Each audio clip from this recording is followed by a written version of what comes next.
গুনাহ করা মানুষের জন্য স্বাভাবিক।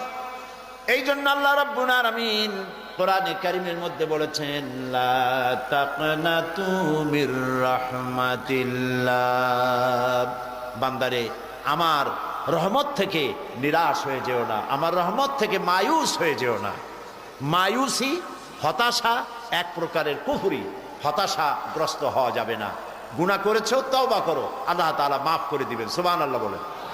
হাদিস শরীফে এসেছে, আল্লাহ তাআলা বলেছেন, হাদিসে কুদসি আল্লাহ তাআলা বলেছেন, আমার রহমত আর আমার গজব এই দুটিতে কম্পিটিশন করতেছিল।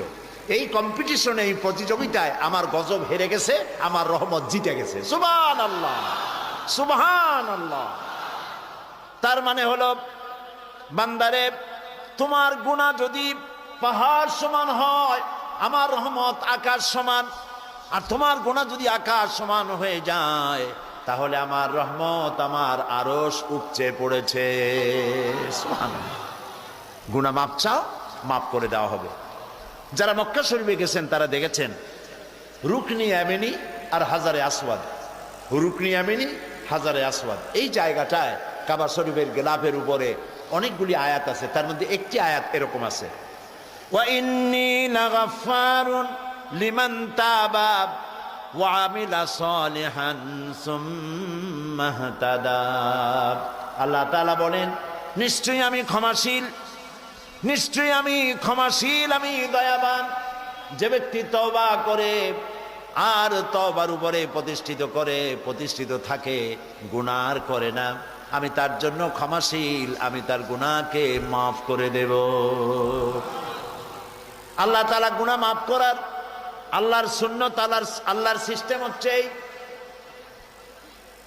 মানুষ যদি অপরাধ করে, কোন মানুষ যদি গুনাহ অপরাধ করে, চুরি করে, ডাকাতি করে, জেনা ব্যভিচার করে, পুলিশ তারে ধরলো, মামলা হলো, পুলিশ তারে ধরলো, জেল হয়ে গেল 6 মাসের অথবা 1 বছরের, জেলের থেকে বেরিয়ে গেল, কিন্তু থানা থেকে তার যে নামটা অপরাধীর খাতায় উঠছিল, নামটা সেখানে থেকে গেল, নাম মুছল না।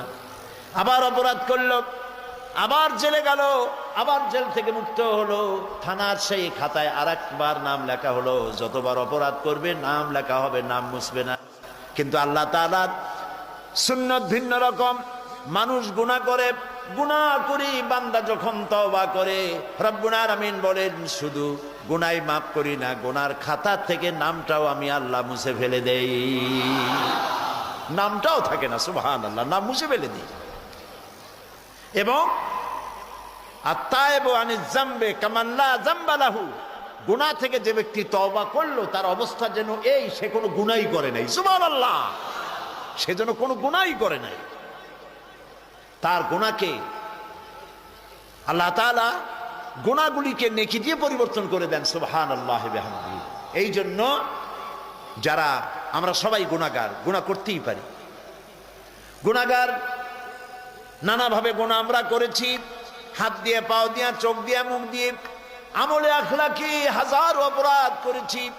এই অপরাধের বোঝা নিয়া বান্দা যখন আল্লাহর দরবারে হাত তোলে আর চোখের পানি ফেলে দেয়, আল্লাহর নবী বলেছেন, বান্দা যখন আল্লাহর ভয়েতে, জাহান্নামের ভয়েতে যখন কান্দে, চোখের পানি নাকের অর্ধেক আসতে না আসতে আল্লাহ তারে মাফ করে দেন। বান্দা যখন হতাশাগ্রস্ত হয়ে বান্দা যখন কাঁদতে থাকে আর ডাকতে থাকে, ইয়া আল্লাহ, ইয়া রহমান, ইয়া রহিম, ইয়া হাইয়ু, ইয়া কাইয়ুম, একটুখানি তাহাজ্জুদে ওঠেন, গভীর রাত্রে ঘরের সবাই যখন ঘুমানো, আপনি তখন উঠুন, উজু করে একাকী রুমের ভিতরে ঢুকে তাহাজ্জুদের নামাজ আদায় করে চোখ বন্ধ করে যদি ডাকতে থাকেন মধুর সুরে, ইয়া আল্লাহু, ইয়া রহমানু, ইয়া রহিমু, ইয়া হাইয়ু, ইয়া কাইয়ুম পড়েন, ইয়া আল্লাহু, ইয়া রহমানু, ইয়া রহিমু, ইয়া হাইয়ু, ইয়া কাইয়ুম। আল্লামা ইকবাল বলেছেন, দিল সে जो बात निकलती है असर रखती है पर नहीं मगर ताकते परवाज रखती है। দিল থেকে যে কথা উচ্চারিত হয়, মুখের কথা আর মনের কথা ভিন্ন রকম। মন থেকে যে কথা জিহ্বা দিয়ে উচ্চারিত হয় এ কথা বিস্তার প্রভাব বিস্তার করে, ডানা না থাকলেও উঠতে সক্ষম হয়। তার মানে হলো বান্দা যখন অন্তরের অন্তর